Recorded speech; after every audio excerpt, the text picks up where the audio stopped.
Hello, beautiful souls. Thank you for clicking on this video and checking it out.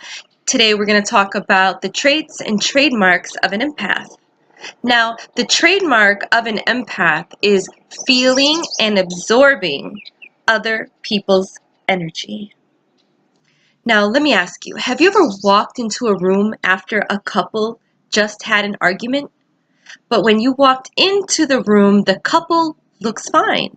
Like they're smiling, they're welcoming you with open arms, as if nothing was going on. But you, the highly sensitive being that you are, walks into the room and bam, the energy just hits you like a brick wall. It feels heavy and it makes your mood just like shift instantly. You go from being happy or content to feeling like down and out. You may suddenly feel irritated and you may get quiet and feel sheltered. And all you want to do is just leave. That's because empaths can also pick up and feel physical symptoms. Now, not only can empaths pick up on emotional energy, they can also pick up and feel physical symptoms, physical energy. Whoa, did you see that? I don't know what that was, but something just went by. Oh, I can't wait to edit this. Okay, moving on. But yeah, empaths can also feel physical symptoms because of their high level of sensitivity. For instance, I pick up on my husband's pains very often. My husband's back was really bothering him one day, and when we were sitting down in the living room watching TV, I asked him if his back was hurting, was it inflamed, and was he having problems with it? And lo and behold, he looks at me and he says, yeah, because he didn't say anything. So he's kind of just like looking at me like, yeah, how'd you know? So yeah, I said, I can feel it. I think I'm picking up on your pain that you're having in your body because I normally don't have those aches and pains, but on this day, suddenly I was feeling something that I've heard him mention before in the past, and I was like, wow, this feels out of sorts. It's not the regular, aches and pains that I normally feel, or, I'm feeling great, and then suddenly we're together, and then I just feel this way.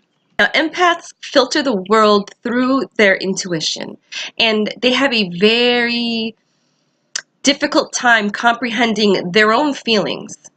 As an empath myself, I know the challenges of being a highly sensitive person.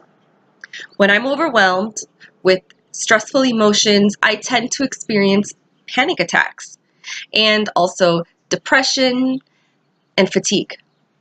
As an empath, you can also experience other symptoms as in binge behavior, such as sex, food, drugs, TV. Those are all binge behaviors. It is also possible to exhibit other physical symptoms that defy traditional diagnosis. But empaths can also learn how to center themselves, also known as grounding themselves. So they don't feel so much or become overloaded. And let me tell you, it can be exhausting and make you feel very sick. Now, the first step is to acknowledge that you are an empath. And if you're watching this video, it's probably because you are an empath. So that's why it's really good to ground yourself, because this can become very exhausting and draining for an empath. And sometimes I forget to do that even in the comfort of my own home. Now I'm going to go over 10 traits of an empath to see if you can relate to any of them. Number 1, empaths are highly sensitive and naturally giving. They are spiritually open and good listeners. They have a huge loving heart and they are great nurturers. They will always be there for you, but they can easily have their feelings hurt. Empaths are often told that they are too sensitive. Go figure. Number 2, empaths absorb other people's emotions, and they are highly in tune with other people's moods. Good or bad, happy or sad, they feel everything, sometimes to an extreme. They take on negativity such as anger or anxiety, which can be very, very exhausting for them. If they aren't around a peace and loving or calmness, their bodies take these on, and that can create an illness for them or a dis-ease. Not a disease, but a dis-ease for them. Know the difference. Dis-ease. Number 3, many empaths are introverted. Introverts. They become overwhelmed in crowds, which can amplify their senses. They tend to be more introverted and prefer, the one-on-one contact or smaller groups. Even if an empath is more extroverted, they may prefer to limit how much time they spend in crowds or at a party. Number 4, empaths are highly intuitive, and they experience the world through their intuition. It is important for them to develop their intuition and listen to their gut feelings about people. This helps empaths find positive relationships and to avoid energy vampires. Number 5, empaths need alone time. As super responders, empaths can find that being around people can be draining, so they periodically need time alone to recharge. Even a brief escape prevents an emotional overload. For example, empaths like to take their own car, their own vehicle when they go to places so that they can leave when they please, so they can escape. I say escape, to be nice, leave, but I'm always leaving places, and my husband says I'm escaping, and that's how I feel sometimes. And it's not that I'm doing it because I want to be rude or because it's rude. Sometimes I just need to go, and I need to go now, and it's just my way to slip out, and knowing that I came in my own vehicle, I can do that. Number 6, empaths can become a little overwhelmed in intimate relationships. Too much time together can be difficult for an empath, so they may avoid intimate relationships. Now, this may vary from empath to empath, person to person, soul to soul. Some love to engulf into lust because it's a natural high vibrationally. So at the beginning of a relationship is probably more intense being with an empath. As the relationship goes on, after, like the 1,000 days of lust fades away, the empath may go back to being overwhelmed because deep down they are afraid of being engulfed and losing their identity. For an empath to be at ease in a relationship, the traditional paradigm for being a couple must be redefined. Allow your empath partner to have space without getting offended. Number 7, empaths are triggers for energy vampires. Now, energy vampire is a term used to describe a living person who just drains you emotionally. An empath's sensitivity makes them particularly easy marks for energy vampires, whose fear or rage can tap their energy and peace of mind. Now, these vampires may do more than just drain an empath's physical energy, especially dangerous ones such as narcissists who lack empathy and are only concerned with themselves. They can make empaths believe that they are unworthy and unlovable. Other energy vampires include the victim, the chronic talker, the drama queen, just to name a few. Number 8, empaths become replenished in nature. The busy everyday life can become too much for them. The natural world nourishes and restores them. It helps them release their burdens, and they can take their refuge in the presence of the trees. and all things wild in nature, the ocean or the river, the lake, any body of water, any body of moving water.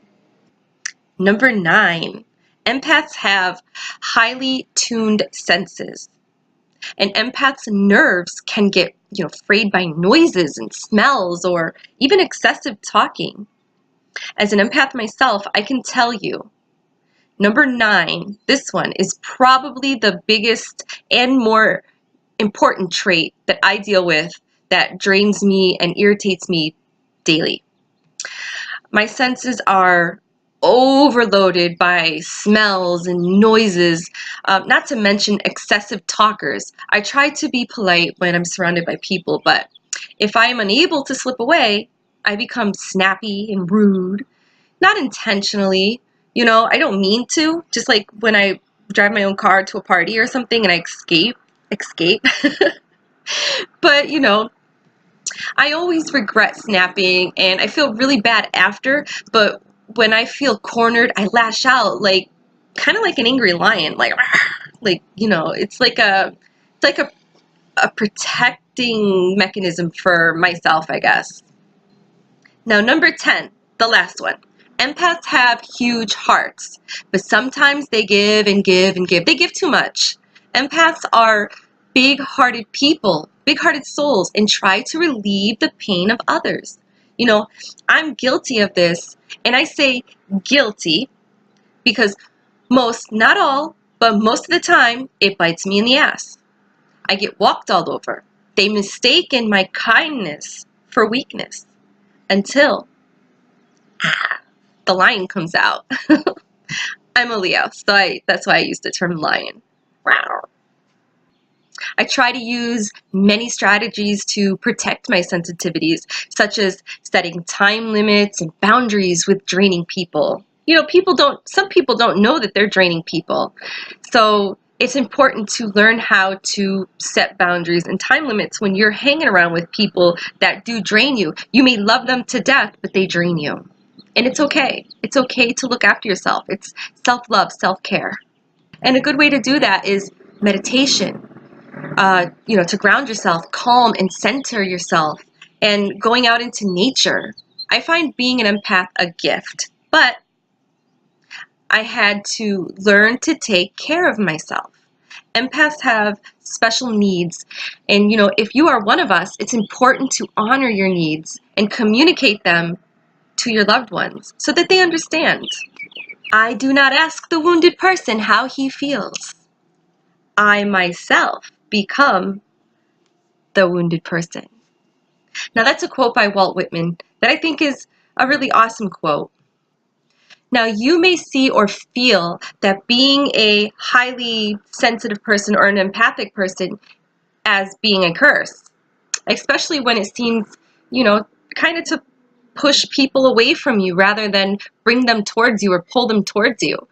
Holding on to other people's energy, particularly their darkness, can mean those around you ironically confuse you for an energy vampire or someone to be avoided.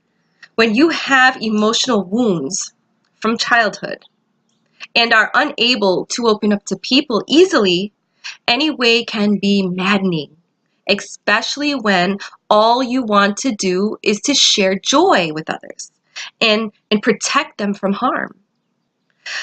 But it may be that we have got it all wrong, especially when it comes to the empath and what they're really here for.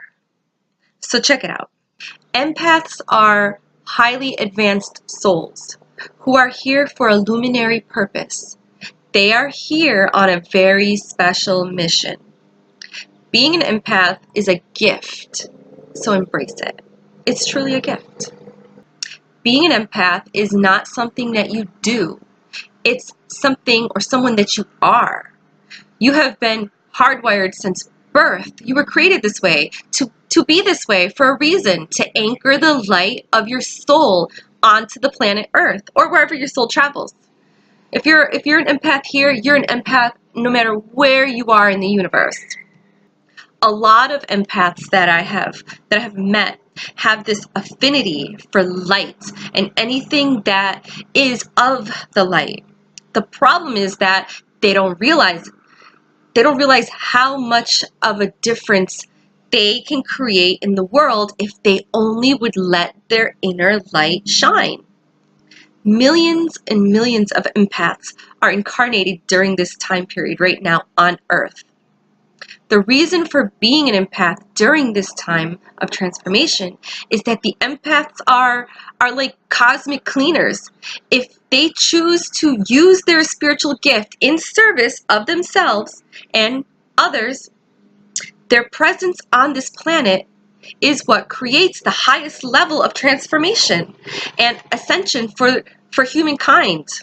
In reality, the only thing that empaths are asked to do is to work on themselves, which for them is very, very hard to do because they are natural givers.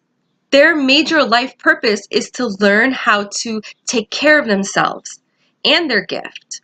In doing so, they have the power to transform their lives and the lives of others in a very profound way. So how do you know if you're an empath? Are you an empath? Now, there are many degrees of being an empath. Many empaths reach different stages throughout their life, throughout their mission, throughout their journey. If you are an empath, your soul chose to come here on this planet and work on this aspect of your soul, because here, an empath really sticks out. As an empath, you probably have already felt the negative aspect of this gift. We're going to go over the following negative aspects together. Number 1, you absorb negative energies from the environment you are in, either from objects, electronics, or people. You may also be sensitive to spirits or discarnate entities and low energies. So be cautious. Number 2, you carry a heavy load and it's not yours. You are affected by negative behavior of others, and often you choose to engage in negative behavior yourself in order to fit in. Number 3, you always seem to know what people are thinking and or feeling, and you are affected because you care so much and you want to help. This causes you to be codependent. This causes you to be in codependent relationships with narcissists and selfish people who don't really care about you. I'm guilty, so don't feel bad. I've been there. Number 4, you ready? You have a very hard time sticking up for yourself and feel taken advantage of by family members, friends, and even strangers. You don't want to hurt anybody. Number 5, somehow you feel responsible for what happens to others in your life, and you end up participating in their sorrow. You also feel resentful of not being appreciated. Guilty of that one too. So, how do I survive being so sensitive in a selfish world where only the selfish succeed? There is no room for those who have an open heart. You have probably already learned this lesson in life. But I'm here to tell you, all of you beautiful souls, that this learning is only one part of the equation. Now that you have experienced the negative aspect, it's time to resurrect the power of the light within you. It's time to realign to this God-given gift and show it to the world that empowerment and strength come from loving, caring, and giving to others.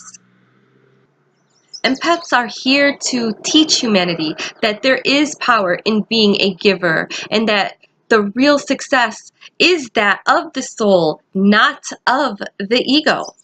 Service to others, not service to self. Remember that. Benefits of developing your empathic abilities. People often say that, being an empath has ruined their life or sounds like a horrible gift to have. They feel strange, different, and isolated, by the rest of humanity, by their friends and family. I say to them, the universe, source, the soul, did not make a mistake in birthing you, okay? You did not make a mistake by volunteering to incarnate with such a gift. There is a purpose, and the main one is to love and embrace who you are without judgment. In many places on the internet and offline, people who define themselves as empaths tend to talk a lot about how this has affected them in some negative way. They blame people in their lives, and they describe themselves as being codependent with narcissistic personalities and having struggled for years to get out of abuse and low self-worth. Please don't do this to yourself. Don't do this to yourself. That lowers your vibration. When you feel this way, stop. Just stop and breathe. Ground yourself and remember, you are a divine being. I know that the ego mind wants to create a sense of drama around yourself, but this is really not helping your highest purpose. Not at all. I encourage you not to go into blame and victimization mode. I had to spit that word out. Victimization mode. I do understand clearly what, being an empath is, because I too am an empath. I'm an empath too. Every day of my life, let me fix my screen here. Every day of my life, I deal with this aspect of myself. I used to see it as a curse, and I felt unloved, taken advantage of, and energetically used as a dump of other people's negativity and problems. Now, the truth is, I also allowed it. At some level, the empath has a benefit in being their friends and family's negative energy repository, because this is the way an empath feels love and appreciation. This is totally inappropriate. But this is part of your life as an empath. Looking back at your life, would you be here right now watching this video if you had not gone through what you had gone through in life? Probably not. This is your soul's path working through you. Being an empath is the highest level of success. Spiritual development available on this plane of reality. Here are 4 superpowers or traits empathic people can develop over time. Number 1, empaths can read people's minds. Mind reading isn't a parlor trick. It's telepathy. It's energy. We all do it to some degree. Taking cues from people's body language and verbal discourse. A skilled nonverbal decoder can tell if someone is lying or happy or sad, even if they claim to be the opposite, or if they are manipulating others with their speech and their gestures. We can all be mentalists picking up on inconsistencies in someone's words and body language. But empaths take it a step further. Many empaths receive psychic images in their third eye, statements, cues, or smells intuitively. That's cool. Number 2, you empathize with others. You can use it to your own benefit. So many people today are so disconnected from their own emotions. This may seem like, a tremendous burden, feeling what they ought to feel and feeling what you feel. But if you are able to develop some discernment and focus on your own emotional growth, this gift can become your greatest superpower. The act of listening to your own feelings and thoughts is self-empathy. It's compassion. It's compassion in action. it could completely change how you communicate with people. Number 3, transmute the negative energies. Only you can feel them because you're an empath. So many people are affected by, negative influences, which are invisible in the world today and around us. But empaths are acutely aware of this. And empaths can even walk into a room where a negative conversation or action had just transpired. And though it isn't currently happening or going on at the moment, they can sense the negative energy that lingers.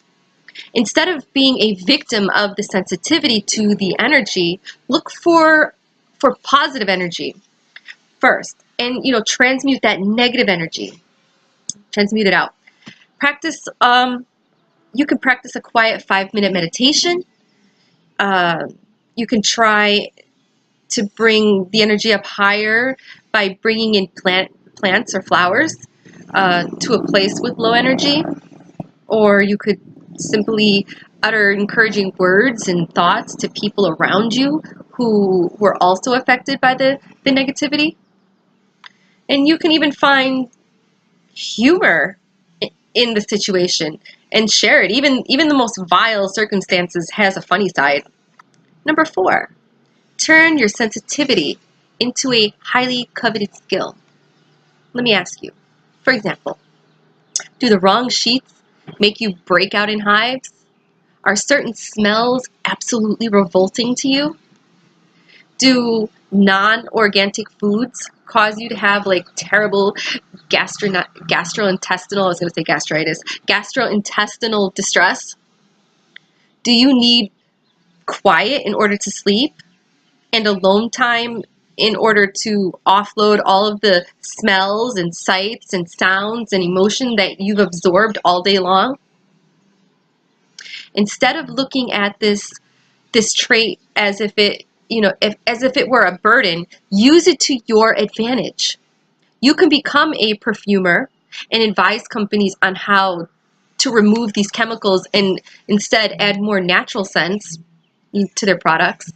You could help others eat better and prepare food by becoming an organic chef. You could develop quiet spaces like gardens or libraries or meditation rooms that others can revel in without even realizing that they were desperate for your gift. Use those sensitivities to create a peaceful haven in the world, and your empathic skills are no longer a curse. Problem solved. I'm sure that there are many more ways to use your empathic traits and gifts to put to good use, But those are the ones I can think of right now. I mean, feel free to share, comment down below, and share your ideas. So yeah, it's not a curse. These are gifts that are used to, fulfill your life's purpose. There are many, many more ways that you can put your empathic traits to good use. So feel free to share your ideas in the comments below. Please like and share my videos with your friends. And thank you for watching, you guys. Many blessings, love and light. Gabby. Bye.